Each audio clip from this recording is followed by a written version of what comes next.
Welcome to PolyCast, the official podcast of Apolyton Civilization Site.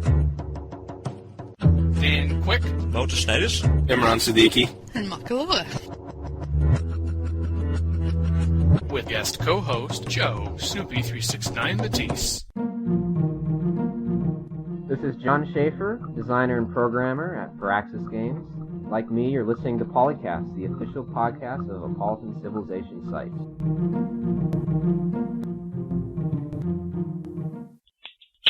That sounded like a whip in the background. That was just me opening a soda. What the hell? Problem comes along, you must whip it. Introductions. You know, since Mackie is currently leading the favorite co-host, I think her admirers would like to hear more. So. It's true. Mackie doesn't talk enough, so here you go. He doesn't talk enough. Well, sometimes I just don't have anything to say. Or it'd just be, me too, which would be filler and you'd have to cut it anyway. What, there are two of you now? No. Well, that means we got to divide her votes in half. I win! Woo-hoo! You are desperate to win, aren't you? Welcome to PolyCast, official podcast of Apolyton Civilization Site. I'm Makahlua. I think Imran's here still. Yep. And Locutus, Uh-oh. who's fallen asleep at the wheel. Hi! But Dan's still here. Prawn. Oh! With us also, Snoopy369. Hello! And I'm ahead of Imran in the favorite host poll. Ha ha. No! Barbarians founded a religion. Yes! Thracian founded Judaism. That is cool. Do it more often. Do it more often. And the first post to set it up, I guess they trade world map, and Judaism, holy city, was barbarian. It was Thracian. And the next post is, Zionist conspiracy, question mark? One of the theories was perhaps one of the other civs had took over Thrace, founded Judaism in it, and then had it taken over by barbarians again. Yeah, but the original guy was saying he'd looked through the log and he'd never seen anyone That's true. take over the city, so they really did it. Yay! I did notice somebody later down in the thread had mentioned that they have taken out the ability for barbarians to build wonders. I liked it when barbarians built wonders. It was so cool. Well, especially when you have... Terra map. Yeah, when you have barbarians on the other side of the world building their own civilizations and cities that are just as good as the ones on the other side, and they should have wonders. Yeah, they're basically their own civilization. Yep. They were only barbarian because, well, you call them that. Exactly. Gee, that's not like the real world at all. And how ethnocentric of us. Yeah. I like it. That's kind of fun. I think they should be able to build wonders, too. I think that's a good idea. In the episode discussion thread for episode 29, Wouter got his first groupie. Ooh. Oh! Apparently, China Blue out there, she likes listening Wouter speak English with his Dutch accent. Woohoo! I figured that this was an important occasion, and it should be marked accordingly. So, Oh, dear. I have my own take of a song, which I like to call CivVing. That's where I hit the mute button. This is where we all hit mute. Locutus and China Blue sitting in a tree. CivVing. First come warriors, then come tanks, then comes a little one to join their ranks. Woo! I hope it didn't take you very long to come up with that one. Only the last line. What rhymes? That's right, I was, and all I could come up with originally was Spanks and Yanks, and I thought, this is a family-friendly show.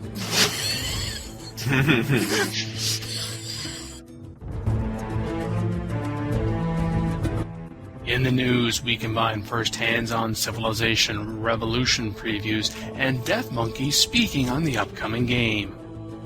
Over in the ModCast, resources and production, speed up, not allow, or deny, Espionage Economy in Civilization 4 Beyond the Sword, mounted units underrated, and kick levees to the curb.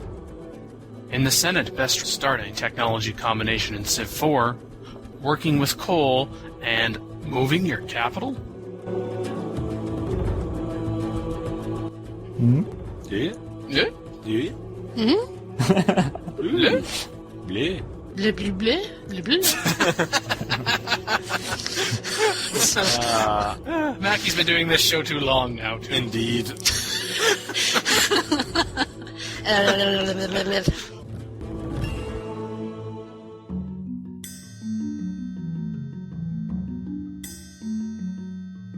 The news? News. News. In the news, CivIV. This is CivIV cast. Yes. I think the Wii version would be a bit weird. Weird. It doesn't have as many buttons. I mean, yeah, you can do it kind of pointer-ish, and that's kind of interesting and all, but... Doesn't it have more buttons between the two different controllers? I don't think so. I thought it had less. Because you got the joystick pointer thingy in the right hand, and then you have the other thing in the left hand. Yeah, you have the, whatchamacallit, the Wiimote. The nunchuck and the... The what? The nunchuck. Yeah, but I thought that ended up overall in less buttons. Because I think there's 2 on the, the pointer thing, and then how many are there on the other one? The PlayStation and the Xbox 360 have about 8 buttons on them. More than that, actually, but... Well, whatever. But they have a bunch of buttons. Need it on PolyCast. People who have consoles and can go look at them. And go, oh, this many buttons. Okay. Yes, but I don't have the Wii console, so I don't know. Because I would think for Civ you would need a lot of buttons. I think that's the point of CivIV, is to get around the whole too many buttons thing, and... There was actually related right to this first set of articles here from DeathMonkey, who's talking about CivRev from the depths of the Firaxian offices. Someone mentioned about keyboard and mouse support for the PS3. But DeathMonkey said that that's highly unlikely. We've invested a great deal of development time getting the game playing well with the normal controllers for the systems, and we're happy with our current solution. Says he'd be interested in supporting this if we had another 6 months or a year, but at this point I want to get the game out the door so I can share it with people. Well, DeathMonkey also said he believes, but don't quote him on it, that Sid has stated this has been one of his favorite games to work on, and one of the best games that DeathMonkey's had a chance to work on, so high praise. Indeed.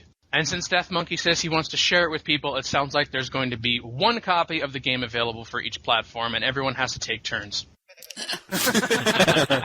What DeathMonkey talks about, basically they're also trying to replace the negative aspects with benefits, like such as happiness is provided by temples, cathedrals, and wonders, and they want to avoid penalizing the player, so they try to avoid things like unhappiness and things like... Unhealthiness? Yeah, and things like that, because they want to make sure that the player feels like they've lost because they've been outplayed rather than they were, quote, hosed by some esoteric rule, unquote. Okay. So they'll start at like at just a neutral level, and then if you build those things, they get happy. But if you don't build those things, you're just stuck with neutral guys, and they don't go into riots and stuff. Basically, it sounds like. Yeah. Later on, DeathMonkey says there's a number of Civ systems that have been historically correct but not particularly enjoyable. For example, food production and consumption for cities. Civ made it where cities only grow when they generate food. If they don't generate food, nobody starves, but the city doesn't grow either. I'm not sure I like that. I understand what they're trying to do and make it a shorter game and not be overly frustrating and whatnot, but I think there has to be consequences in some respects to not being able to feed your people. Well, they'll probably say the consequence is your city stops growing. Yeah, but even then, what if you decide, well, the city's big enough, I'm just going to make it all go to mining and whatnot, and I'm making a mining city or whatever. I don't know if you can in the middle, but say I want to make it mining and forget about food, and say you just kind of destroy all your food production and say, well, they're not growing. That's the only downside there is. Seems kind of weak. Thinking a little too simplified? Yeah, that's the thing. I mean, it just sounds like there should be some negatives, or else it just sounds too pre-settler. Pre-settler. Yeah, that they take away just about all negatives, and everything is either neutral or positives. And it just seems kind of... There's still negatives. I mean, there's always the negative in that you choose growing versus not growing, and assuming that there's some penalty to not growing, assuming that there's something that makes it better to grow than to not grow, there's still a negative. It's just, it doesn't look negative. It doesn't look unhappy. But it's still a negative in that you're not growing anymore, so you're doing hammers instead. The question is, how do they deal with that in the later game? And that's always been the problem in games in general, is things that are difficult strategic choices in the early game are no longer difficult strategic choices in the late game. Because, yes, just like in Civ 4, you build a worker at the beginning, or you grow your first couple cities up as fast as possible by farming them.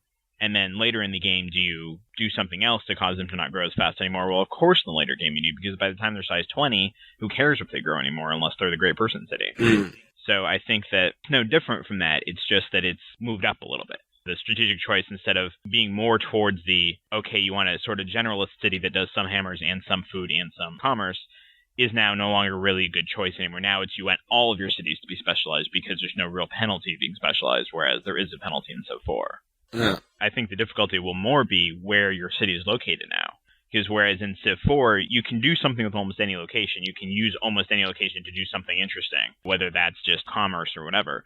But in CivIV, a location that's lots of hammers and no food is going to be basically useless because you won't be able to grow your city up at all. And a city spot that's lots of food and no hammers is, again, going to be basically useless because you can grow it up real big, but it can't ever do any hammers. Mm. But a city that's got, let's say, 4 really good food squares and then a whole bunch of hammer squares is going to be a whole lot better. Because you can grow it up as fast as possible with those 4 food squares, and then say, okay, well, I'm done with food now, let's just do all hammers, and use whatever 8 or 9 population you've built all on hammers. So I think it'll be a little more towards that specialization, whereas a city that's got 4 food squares and 4 hammer squares and 4 commerce squares isn't going to be quite as interesting, because you don't need those food squares once you finish growing. Does that make sense? Yep. I don't know. I mean, I guess we'll find out when we play the game, but...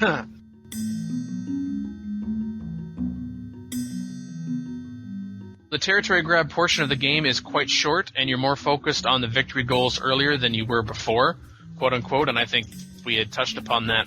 Plays faster, you're able to fill up the map more quickly, whatever that size of the map is, so the territory grab portion is shorter. It continues, quote, I know this has been said before, but I feel that the victory goals are far more interesting and clear than they have been in the past. The space victory and conquest victory return in a recognizable shape. Unquote. I didn't know that the Conquest Victory was not a recognizable shape in, say, Civ 4, but okay. CivIV was developed from the ground up for consoles, and it's been over 10 years since Sid designed a Civilization game. He's cherry-picked many of the best ideas from the games he didn't work on and strengthened elements of Civ 1. All right. Dinosaurs. That's from the games he didn't work on, man. DeathMonkey says that specifically for his type of play, it takes about 90 minutes to finish a game, but he says that's more about my play speed than my talent. Those who want to micromanage every city will have longer games. I like micromanaging to a certain degree. I imagine that you can have longer games on the console. I don't see why that necessarily should be a province of the PC version, but I guess they're going for a preference for a shorter, quick game. From the GameSpot preview, first great wonder available is to build Stonehenge. If you construct Stonehenge before everyone else, and presumably because it's a great wonder, you've been able to build it before everyone else because no one else has built it. But anyway, if you construct Stonehenge before everyone else, it will grant you a bonus to all the temples in your cities, and that helps push your culture upon your neighbors and expand your borders. Ooh. Woo! We might have known about the Stonehenge particulars before, but I didn't think it was necessarily the first wonder that was available, comparable to Civ 4. It sounds exactly like Civ 4. Yay! See, there we go. All the particular cherry-picking from Civ titles that Sid didn't work on, he put in the game. See? Naysayers. Nay.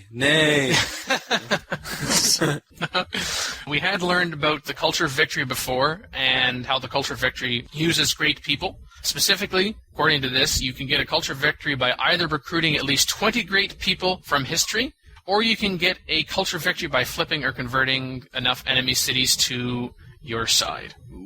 Peacefully. Great people can provide cities with massive improvements in their outputs, or even steal an entire enemy city. That sounds... a little too powerful. Wow. Influence, okay, to culturally come over to this side, but actually steal an entire enemy city? I wonder if that's just... That sounds like Civ 3 or Civ 2 spy. I didn't even notice. The tech tree is almost identical to the one found in the PC games, except for the later stages. There are fewer advanced technologies. Missing are techs like recycling and lasers, and Firaxian hopes that this will help streamline the end of the game. Nearly identical to which PC version? There's a couple of differences. Yeah, I wonder if he's referring to specifically Civ 4, and he's just thinking of that as the PC game. Yeah. This is one of my favorite parts. If you discover a new river or major geographical feature, you can also, in addition to naming it, get a gold reward. As GameSpot's Jason Ocampo reports, and the IGN article says something similar to that too. Interesting. Dan's River. Woohoo! Then you have these annoying names on the map. I can already do that in Alpha Centauri. I didn't get rewards for it, but I can name things, funny things. Mm-hmm. Well, you can do it in Civ 4 as well. Only nobody does it. There was an oopsie in this article, this IGN one, though. He says, the caravan functions the same as in Civ 4. Oops. Got lots of caravans, definitely. I assume he means Civ 2 there. Yes. Is he a Civ player? I don't know. Never played Civ before. I recognize the Jason Ocampo name, but I don't ever remember coming across this Eric Brudvig individual. But he's still doing better than Eliza. Did I bring that up again? When he says with the caravan, I guess he thinks this is a similar function to Civ 4. Maybe he's getting them confused somehow with the Great Merchant, Great Person, but that's not even quite the same, but we'll cut him some slack. He is a console person after all, I think. Oh, you brought that up again. Caravan functions the same as in Civ 4, although the city that is visited also gets a cash bonus in the form of a tax, removing the one-sided trading affair that existed before. That does sound like the Civ 2 system. Sounds like sort of combining the Civ 2 system with the Civ 4 trade route system, though. Yeah. Which I don't know, but I like the Civ 4 one better. I just hope that with the caravan unit, we'll have the ability to select what exactly it is that they are going to export. As I remember correctly from Civ 2, you build a caravan, but you didn't necessarily know what it was going to include. Wasn't it just randomized? You couldn't choose that. Yeah, I think so.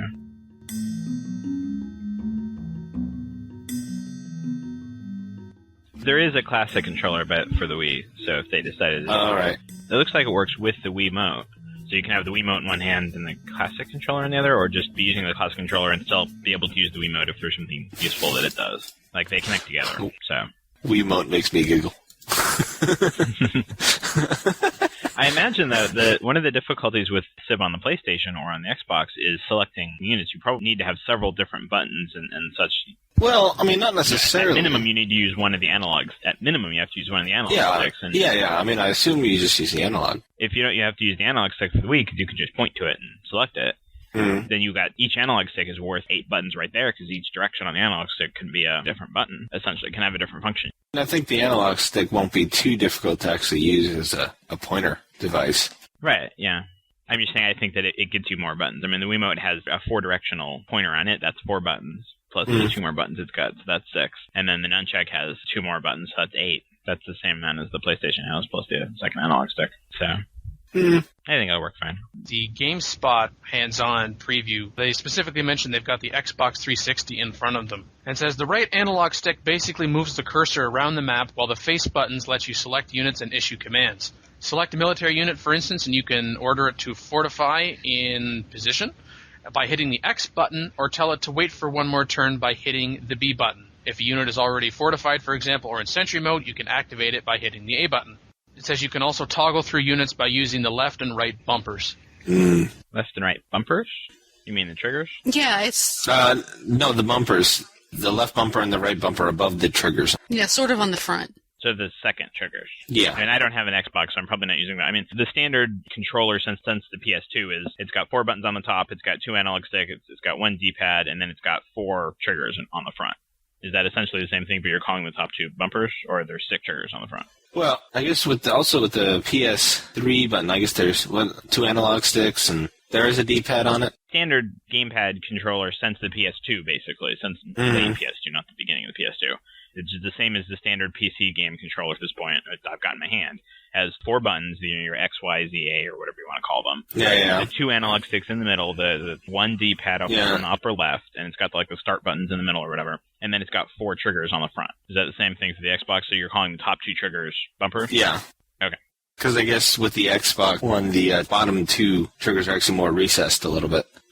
So it actually feels more like a trigger. But essentially the same thing. Really, everything else, the only other complications will be the menus. And again, with the Wii being able to point to spots on the menu instead of having to use different buttons to do different menu functions, I honestly think the Wii will be better at it. From what I recall, they're not going to have normal workers, right? I think it's going to be more of a, what was it, the call to power thing? Yeah, the call to power style system. Where this is, imagine whether you say, I want this to be irrigated, or just... Well, according to the hands-on preview on IGN by Eric Brudvig, workers will automatically go about their business. You can still dig down into the city and micromanage them a bit if you want one town to focus on a particular resource or build a road. Okay, that makes sense. So basically you tell the city to be a hammer city, and then the worker will mine instead of windmill or whatever. Yeah, if they even have windmills anymore.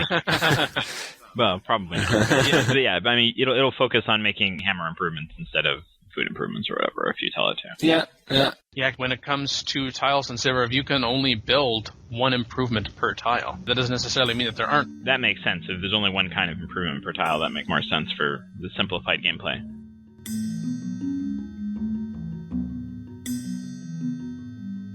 Sounds like they're almost sticking very close to the original Civ stuff, which sort of surprises me. I feel like if I were designing a control set for the Xbox 360 or whatever, I would have one of the analog sticks just move the unit, not have to activate it or deactivate it or whatever. I mean, you'd have, a Fortify. Probably wouldn't have Sentry. I'd probably have Fortify and Sentry be sort of the same thing. I'd probably have it automatically wake up if it's a bad guy and force you to refortify it again, or maybe, I don't know. But I would definitely have one of the analog sticks just, if that unit is selected, move that unit, no matter what it's currently doing. I would try to take away that level of having to activate it. Even in Civ 4, you don't have to activate it. You just directly move it. It's fortified and you tell it to move, it moves. Yeah. I think that's sort of surprising that they would have all those different options. If it's fortified, you have to activate the unit because it won't go through your regular cycle. Well, right, but in Civ, you activate it and you select it at the same time. Mm-hmm. Whereas in Civ Rev, assume you have to select it somehow. Right? Well, I guess you have to select it, which is the same thing as activating. That's what the A button is for. Well, no, but it sounds like the A button individually activates it, like takes the unit that you've already selected and then activates it. You put the pointer over it, and then you hit the A button. A button's like a mouse click. It sounds like the same to me as you would and do it in Civ 4. Like you move your mouse pointer over it, and then you click the button to try to activate the fortified unit. I wouldn't use the left analog stick as a mouse pointer. I would use it like tab. In whichever direction you pointed it would go to the nearest thing there. Actually, that's probably where I would use one of the triggers. If you hold one of the triggers down, then it becomes a cursor. It seems to me like the most efficient use is to just go from unit to unit to unit, or from unit to city or whatever, to the next nearest interesting thing, as opposed to automatically, because that seems more commonly useful than moving a cursor around, which takes a while. And if you want any degree of specificity with that cursor, you have to make that cursor move relatively slowly. You can't make it move really, really fast, because a mouse, you've got fast moves and slow moves with your mouse. With analog stick, you don't really have as much of that. Well, you can. I mean, if you put it all the way, it moves fast, but if you do it a little bit... Yeah, I mean, you have that's why it's analog, but it's still not nearly as much as a mouse. A mouse has a much higher range of motion. Mm-hmm. Whereas an analog stick, it really only has, realistically, you can only really have 3 or 4 different speeds. True, but... And most people can't even get the slow speed. Most people really have 2, probably. What I think they're doing with the left analog stick is doing what they do with first-person shooters, which is make it into, like, mouse movement. I think they're going for just the kind of general, almost accepted way of PC-ish type of game on the console with an analog stick. I wouldn't have done that. I mean, I suppose to some extent you want to stick as close to the FPS controls as possible because that's what people are used to. But, I don't know, just to me it seems like it would have been better to go with a more Civ-specific, something that's a little more appropriate for Civ.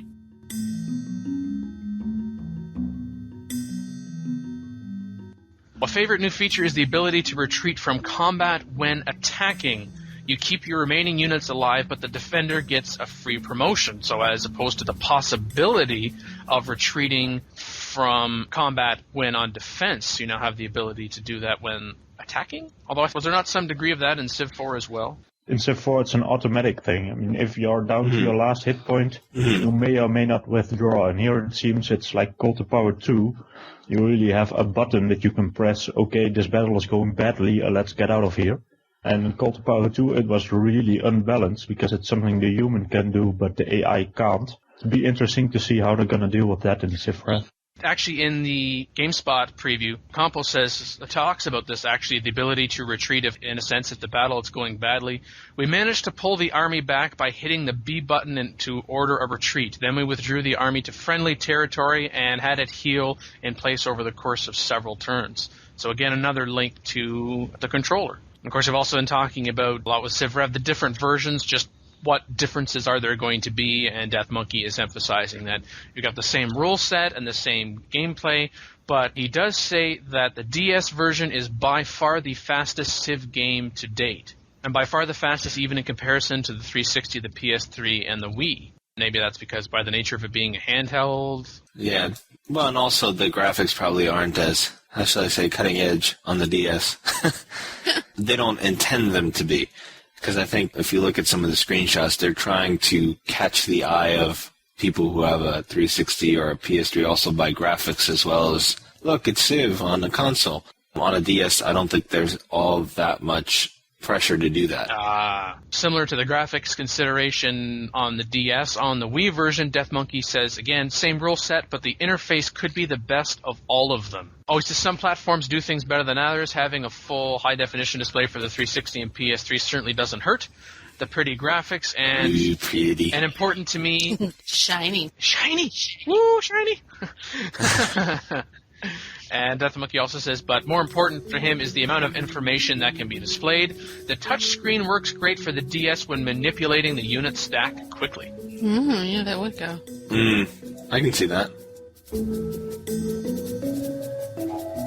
Are we done with DeathMonkey? Yes. I think we've exhausted DeathMonkey. Post here!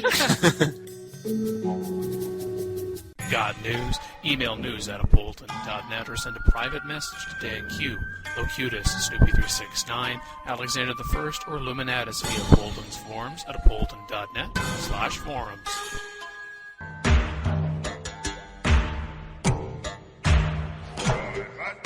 ModCast time? Yep. Yay! Woo!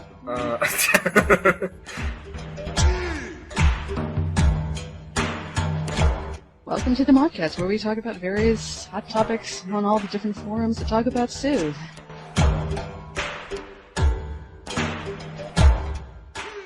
Resources and production, speed up, not allow, or deny.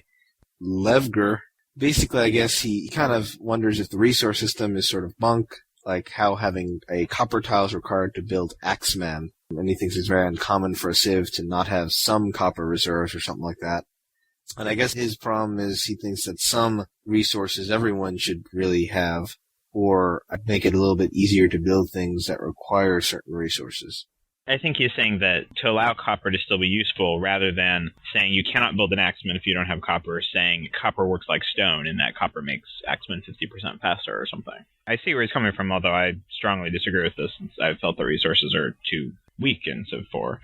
For the problem is that if you have no copper or iron in a multiplayer game, you are not going to win. You're going to lose, and you're probably going to lose very quickly, unless you're like the Khmer or something and have elephants under you and can just zoom right to that as fast as possible. That's sort of unfun in the sense that if you have no real chance at winning without copper or iron, that's not really very fun.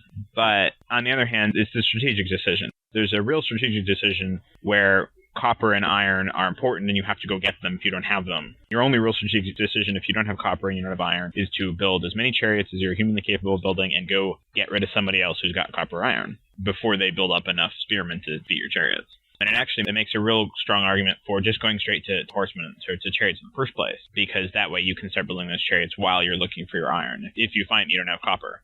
It makes that decision a strategic decision, as opposed to if it's just 50% faster axeman, well, yeah, I'd like to have 50% faster axeman, but am I really going to go try to take somebody else out, which will cost a huge amount of expense on my part, just to get copper when it's only an improvement as opposed to making it possible for me to survive in the first place? I don't like it. Yeah, and I think the other part of it, what he doesn't like, is that it cuts off so completely. If somebody pillages it or takes it over, and you should still have at least some reserve, at least like if you were building an Axeman unit, you should be able to finish it instead of it automatically switching to something non-Axeman.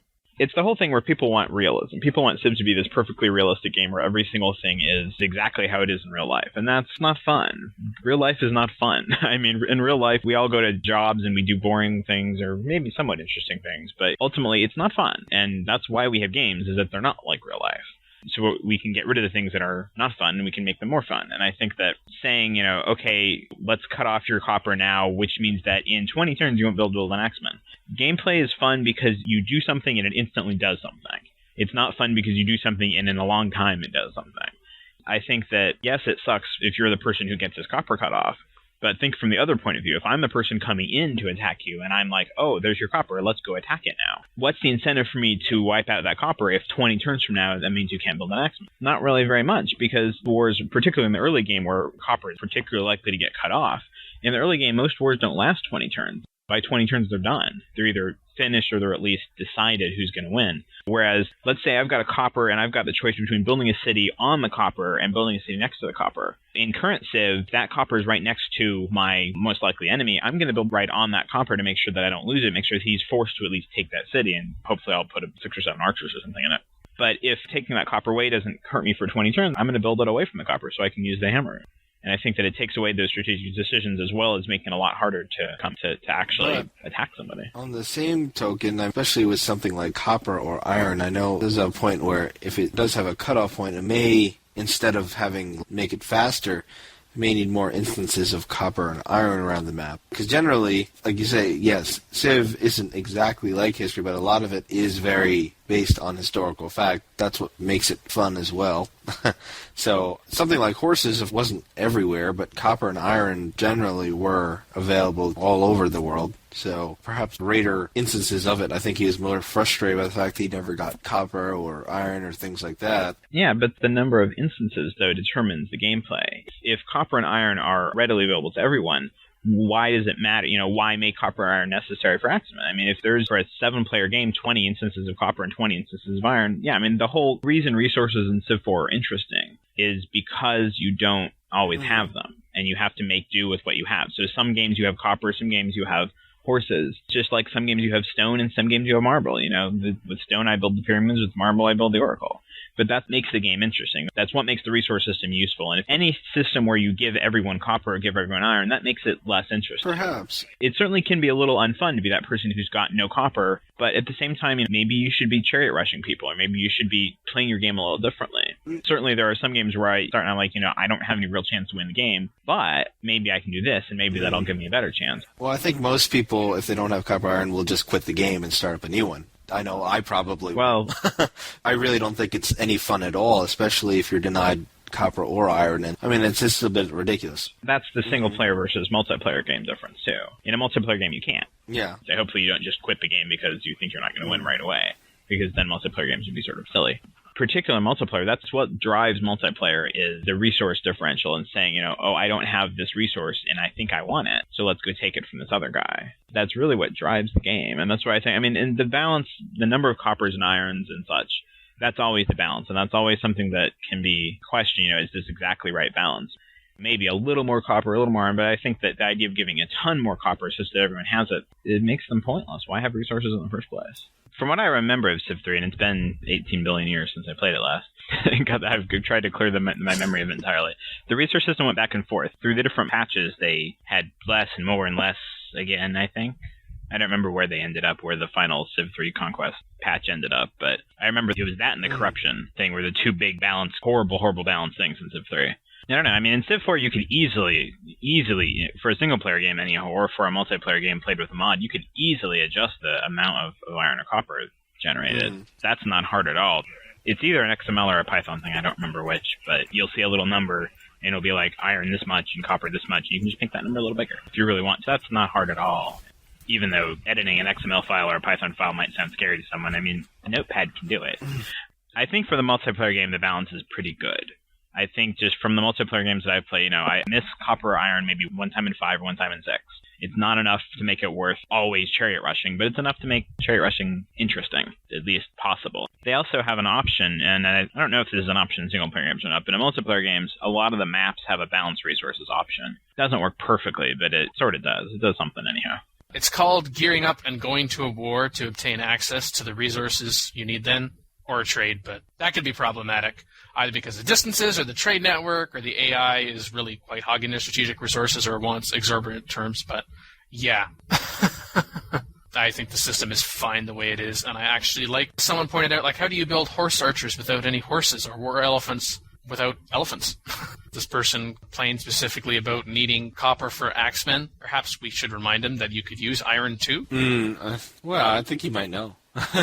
He craves metal. Because, I think that perhaps he probably realized that he can't build them. I would have agreed with this guy in Civ 3, because there the problem was not with iron and copper, but with salt, pepper, and oil. And if you didn't have those, you were pretty much screwed, because everyone had their economies built up by that time, and you'd played 300 turns to find out that you don't have oil, and that pretty much means your game is over. Right now it happens much sooner in the game. People don't have their economies built up yet, so you have a chance to do a quick strike on someone with horses or with whatever you do have. Still, if that doesn't work, or you don't like doing that, you still have the option to quit, and you didn't waste 300 turns of gameplay. So, yeah, I think this is a much better system, doing it just earlier in the game. Yeah.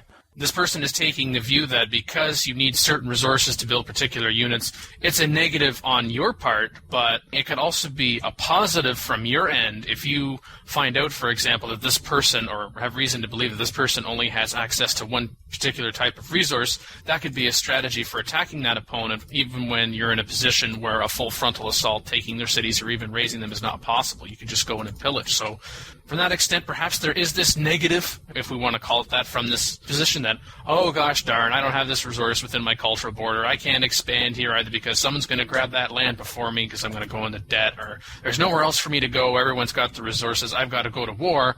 Well, you may be able to turn it into a bit of a positive in a respect and actually do some precision strikes. I can't help but think about CivIV just when we say that, just because, again, they're emphasizing the things about, well, it's not a negative, it's either a neutral or a positive, and I think, generally speaking, that this is not a negative, this is just simply a circumstance you run into, and you're going to have to adapt, or you may be lucky and maybe you're able to develop on your own because you're by yourself. All by myself.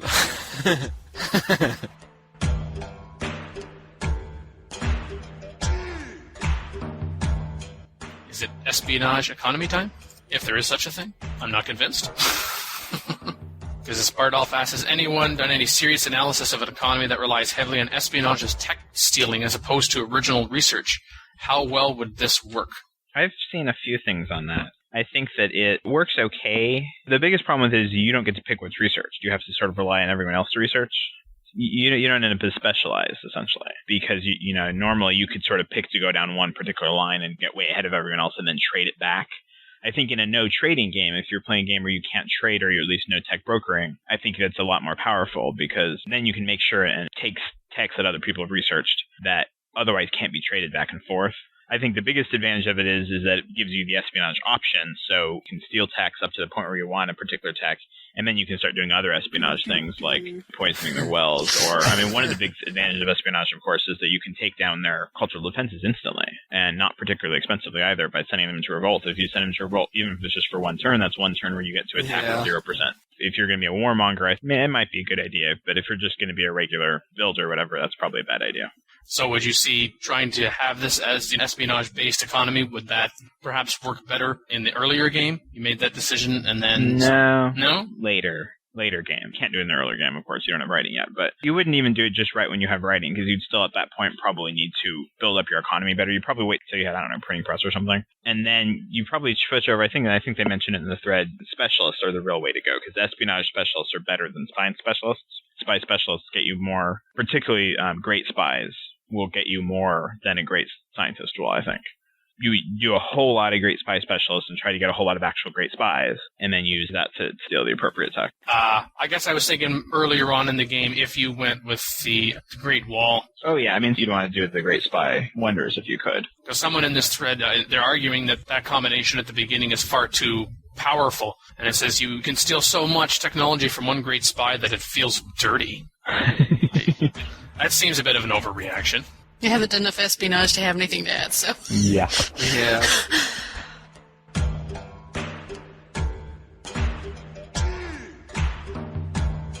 Mounted units underrated, question mark, because the Sean Nakamura starts saying that the stable is not powerful enough, and then goes into a bit of a discussion, and then ultimately comes to the conclusion, you know what? I think mounted units are underrated, period.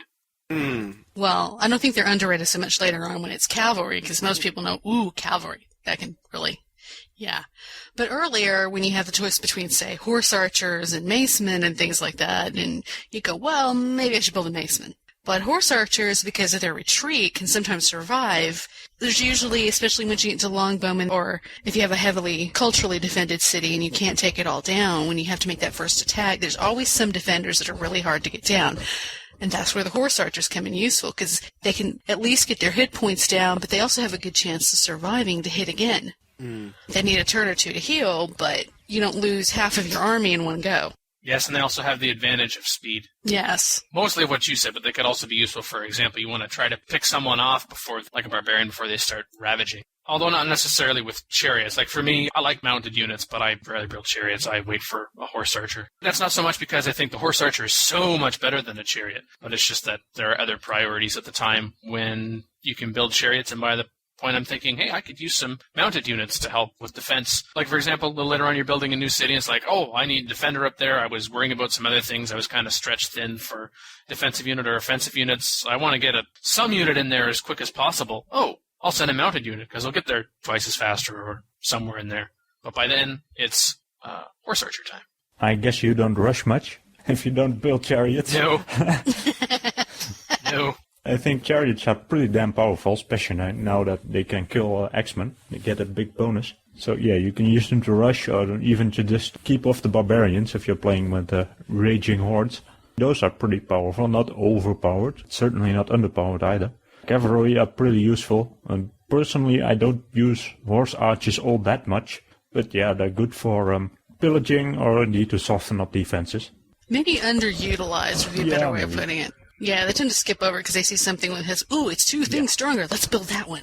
What about the stable improvement? Is it underrated, overrated? Sean Nakamura says that it currently gives 2 experience points to mounted units and costs 60 hammers to build. This is both boring and not ultra useful since horse troops have a limited use. Well, forget that sentence there. Looking at the stable, I think it could use a slight buff. I'm not convinced.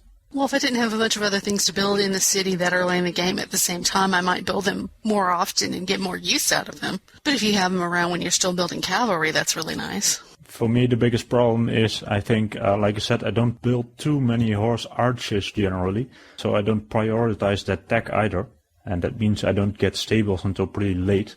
If they had a different starting tech, I would probably build them a lot more to give some extra promotion to my chariots. But I think basically the +2 experience is pretty useful. I mean, it's basically an extra promotion that you get right out of the gate. It can make 10-20% difference in combat. Not something to snub. 10 or 20% more win. Woo! Imran? Yeah. He has no comment. Hi! I agree. I think horse units may be underrated by me. I don't particularly use as much, but I think maybe I should use more. Try to chariot rush someone next game. There you go. It's always fun. And I'll let you know how it goes in about 5 months or so when I do it.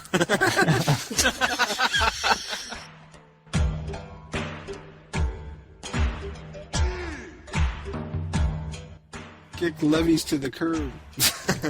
Yes, finally in the ModCast. That was my summary. It was either that or a takeoff on a certain something. Bye bye, Miss American Pie. Drove my Chevy to the levee, but the levee was dry. What did we say about singing? No singing. This guy, 09N07E, wants to take levees out of the game for 3 reasons. 1, hammers in late game needs to decrease. 2, the dike is too powerful. 4. 4. 3, Riverside advantage is too much. And 4, AI doesn't consider the big advantage of having levee when building cities. Discuss. There's such a thing as too much late game hammers? Yeah. Yeah. Since when? In late game, production increases like a skyrocket. It's supposed Because in to. modern times, production hasn't increased at all from the Renaissance era. I think 18 Llama says this better. Take away extra hammers? I don't want to sound rude, but are you nuts? I don't want to sound rude, but was your mother dropped you on your head a few times and oh. It would be nice if the AI thought of that more often when it was building next to a river. That, ooh, I could build a levee here later. But we know the AI can't think that far ahead. Well, you can just make it prioritize rivers more. We'll make it just prefer rivers more, yeah. Would be nice. Keep building them one off of a river. Stop that. It's the new one off the coast, one off the river. DC Bandicott says that dikes are a bit overpowered, especially with a financial leader. they're powerful, but if they're so late in the game, I'm not sure that you can call them overpowered. If it was an early game building, then you might have a case. Drew Bledsoe says, Dike on a huge map are the most powerful standard building there is. Too powerful. I'd say make Dike only buildable where you could build a levee. But again, I think that we're talking about later game. Yeah, I think it maybe, of course, if you use Advanced Star, then it's maybe also a different story. But for the most part, it comes pretty late in the game. I'm not sure that it's really a huge issue. I try not to think about advanced starts, people. So Crazy people. Riverside advantage is too much. Well, that's why it's an advantage. That's why so many ancient cities were built on a river, because they knew it was an advantage. I think we're getting too much out of the game concept here somewhere. Perhaps this means we should move on. not give them any more attention. Yes. Yeah, stop it. No attention for you. Wow. It's true. Yeah, we got mail. And it wasn't spam. That was the other surprise. Call in today. In North America, the number is 301-637-659, 301-637-POLY. And for Europe, 44-020-7871-7659, 44-020-7871, Poly. Or you can Skype us at the PolyCast. Seriously, where is the hate mail address? The only thing worse than being talked about is not being talked about. For more information on the show, log on to the official PolyCast website at polycast.apolyton.net.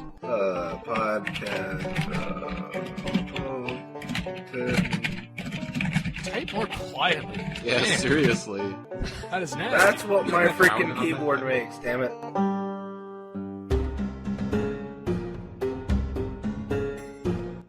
Shall we move to the Senate?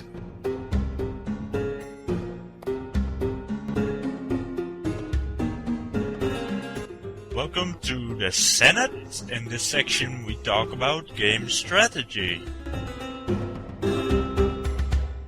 Which starting tech combination is the best? This is quite a poll we've got here. Yeah, the winner of the polls, well, so far by a good deal, is mining and agriculture. Well, yeah, farms and mines, hello. That has 58 votes, which is 28.29% of this poll on CFC. It's followed by mining and mysticism, which has 32 votes, to give you an idea of how much mining and agriculture is winning. I personally like mining and hunting. For me, the most important thing is in the early game to get the resource revealing tags. And of course, mining gets you close to bronze working and iron working. Both hunting and agriculture bring you closer to animal husbandry. But at the same time, I like to play with raging barbarians, and then you also really need archers. Yes, in that case. Yeah. I knew there was a reason. In that case, you need a hunting early on. So, yeah. I guess if you don't play with raging barbarians, then agriculture probably, because you get farms, slightly bigger advantage there. Well, that makes an interesting point, too. It depends on what you play with, right? Yeah. And it depends on what kind of victory you're going for, because you might want one of the ones mysticism combos if you were trying for cultural. True. Wouter makes a good point. If you're playing with raging barbarians, well, you might want to go another route, so you don't die early. Yeah. But your options matter. It's hard to say which starting tech combo is the best all the time, because you might decide to play with different conditions every time you play. Or if you play with the same conditions all the time, then perhaps you can have one. I tend to try and mix it up sometimes. If you play on a map with a lot of water, then fishing is definitely something you want to prioritize. Exactly. If you have that option, I usually start with the workboat first, because that's really powerful if you have a resource like fishing in your first city's radius. But of course, normally on a Pangea map, that's not ever going to happen normally. So that makes fishing a lot less useful as a starting tech. That's sort of the key thing. I mean, in different games, depending on your starting condition, if you happen to have pigs or whatever, or horses nearby, you want a different starting tech than when you have deer or, I don't know, stone or marble or whatever. So it depends on what game settings, it depends on what map type, it depends on your starting situation. And it depends on if you have Montezuma nearby. Yeah. Well, that's just a given. Yeah, because I always like having hunting to start with, so I can build scouts and start reconning the area. But of course, if you're on islands, that makes little sense. It's like, well, I don't really want that. Great. That's third advantage of hunting. Yeah, it's a pretty big one as well. I created a scout on my island. I was able to look at the two tiles over to me.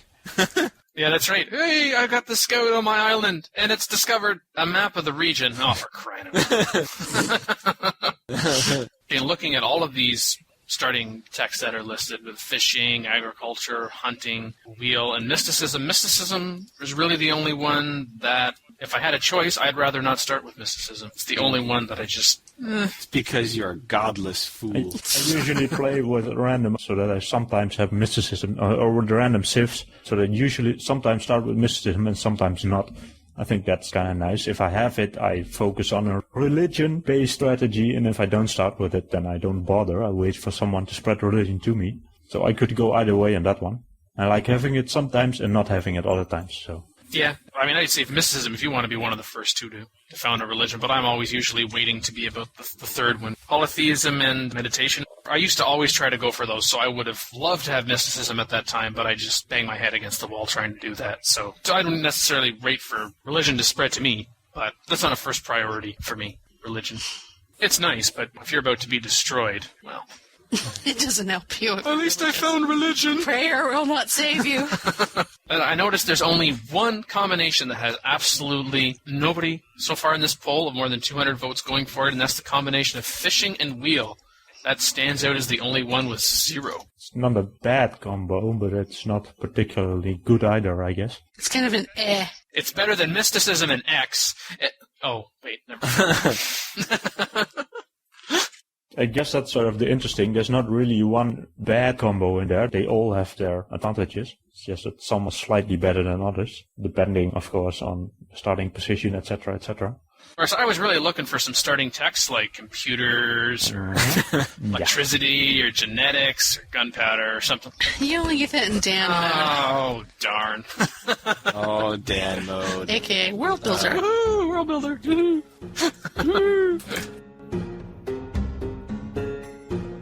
Let's talk about coal. Working in a coal mine, going down. Are you just a coal miner's daughter? Coal, is it a waste? No. With all the new unhealthiness, once I get oil, uranium, I normally windmill any coal resource in my territory. Is there any reason to keep coal other than power plants after you have combustion? So it's not whether coal is a waste in general, but whether coal is a waste after you have combustion. You can still use the hammers. Yeah, hammers are always good. More hammers, better. Why do they want to kill our hammers? Exactly. How am I supposed to build my spaceship faster without all these hammers? Mm-hmm. Bastards. Quit trying to take my hammers. You can use all those hammers to build the hospitals to offset the +3 unhealthy. Well, like 18 Llama says in the thread, a plain hill with a railroad and a nearby river and a levee can even give you 8 hammers. Add factory and power and forge, and that's 16 hammers.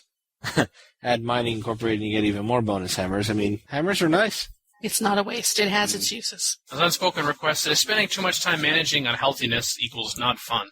Building whose only purpose is to provide a few health bonuses are not fun to build. Well, it's the choice you make. Well, you don't have to have all those hammers. You can forego it. No, I think this person should talk to that one that wants to take all those hammers away. I think they and the levee person should. Yeah, they can get together. Get together, make their mod. No coal, no levees. I like the one poster, L4ZXXOR. Whatever. Hey man, go with your moral obligation to protect the environment. Down with coal. Let's burn it all. Wait, that's not what you want.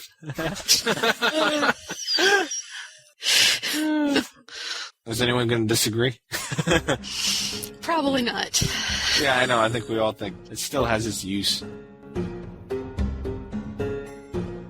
I don't think there's much discussion on that one, or the next one necessarily. How often do you move your capital? Once in about 100 games? Maybe. Yeah. Another topic by Levger. It's not like Civ 3 where that would actually really give you a bonus to move your capital around if you needed to recenter it, because corruption's gone. It just costs you a little bit more. Woo. The only real time, if you get, like Levger says, if you get bureaucracy and you want that 50% bonus somewhere else, But then you have to spend how many turns building the palace just to get that? Exactly. It ends up being kind of silly. Unless you started with a capital that's mostly food or is in a kind of a bad location and you found a better place to move a capital to. But how often does that happen? Yeah. Not very. Yeah. I don't think I've ever moved my capital in Civ 4. I like Steve the Noble's response. I don't think I've ever moved it on purpose. Ooh, a palace! Shiny! Wait a second. That moves my capital. He said, I think back in Civ 3 or maybe even Civ 1, I accidentally had it in the build queue for some small, crappy city on the outskirts of my empire. I think I did that too when I didn't know what a palace was.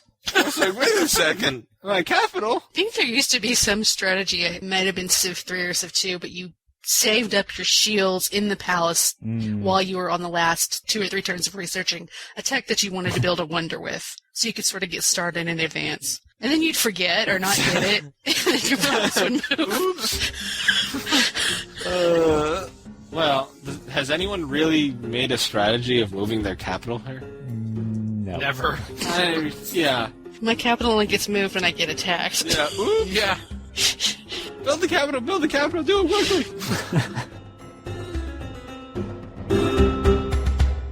Apolyton University. Oh yeah, that's right. We do have that. If people do want to learn how to play Civ better, there is a good way for competitive playing to have other people give you advice. That's the Apolyton University. And we would find that where? Jeez. Apolyton.net forums? Wow. How could I figure that out? I don't know. Apolyton University. Sometimes I wonder.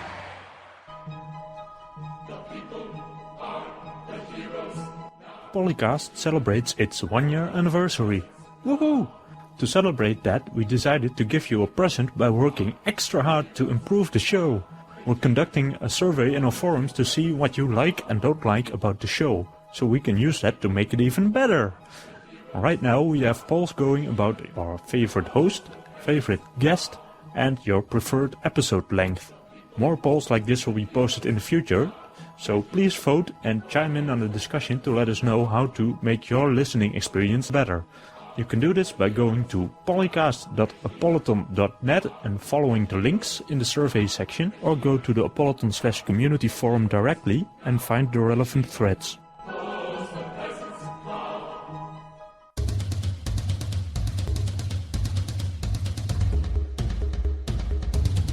Unnerf the barbarians, dang it. I know. They should be. And they should be unnerfed and be able to flourish and prosper and all sorts of fun stuff like that. Because then Barbarian discovers a wonder and suddenly everyone's like, what? And then they all go out and try to get that city, and it's like a free-for-all. Trying to get that city, everyone's kind of piling in there. So that's kind of fun, I would assume. By the way, this one also ties in with the next topic you have as well from Civ Fanatics about Barbarian Vassal. Yes. Who is Sid? This is the best part. In our Nerf the Barbarian movement, we can add this as well. Liberating, and he gets Barbarian of Celtia as his new vassal. I like the animated figurehead is Sid in a Firaxian t-shirt with a halo coming and going from time to time. I like the fact that he gave himself a halo. You know what that means, right? It founded a religion. Mm-hmm. China Blue, she said that she was going to send me questions for Mackie to answer on the show, but she never sent me questions. China Blue, what's going on? What? I think she's just a plant. What? A plant of whom? No. What? I don't know. Someone's just trying to make Dan all jealous and stuff. Mm-hmm. Compliments Wouter and wants to send questions to Mackie. And that made a plant. Uh-huh. You've been listening to the 31st edition of PolyCast, the official podcast of Apolyton Civilization Site. I am Imran Siddiqui, and I am joined by Wouter Snijders. Bye. Known as Locutus on the forums. I've also been joined with Maki, your favorite host, according to the poll. I am more popular than you. We knew that already. Bye. DanQ as well. Bye. And we also had Snoopy369. We like to call him Joe, because he reminds us of a glorious cup of Joe in the morning, waking us up from our doldrums. But he decided he had real life to attend to. and therefore could not join us for this closing. He's too good for us. But thank you for listening, and hopefully you'll listen again, or at least have us on in the background while you do something random. Yeah, speaking of things, why don't we talk about episode length? No.